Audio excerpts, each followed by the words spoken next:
সমানুপাতিক পদ্ধতির মজাটা হলো এখানে কোনো ভোট নষ্ট হয় না।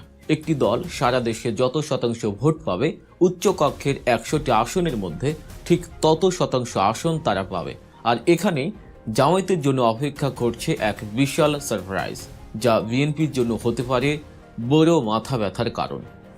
বিশ্লেষকরা বলছেন, নিম্নকক্ষে বিএনপির সংখ্যাগরিষ্ঠতার দাপট দেখালেও উচ্চ কক্ষে তারা জনসমর্থনের প্রকৃত আয়নার মুখোমুখি হবে।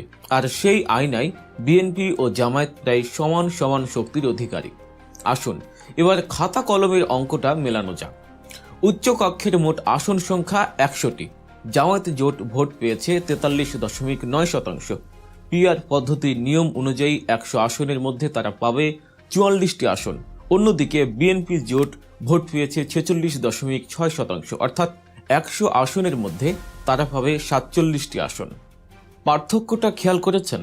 নিম্নকক্ষে যেখানে দুই দলের পার্থক্য ছিল 135টি আসনের, উচ্চ কক্ষে সেই পার্থক্য নেমে এসেছে মাত্র 3টি আসনে। বিএনপি 47 এবং জামায়াত 44, আর বাকি প্রায় 9% ভোট যারা পেয়েছে, অর্থাৎ অন্যান্য ছোট দল এবং স্বতন্ত্ররা, তারা পাবে বাকি 9টি আসন। এই পরিসংখ্যানের রাজনৈতিক তাৎপর্য বা পলিটিক্যাল ইমপ্লিকেশন অত্যন্ত গভীর।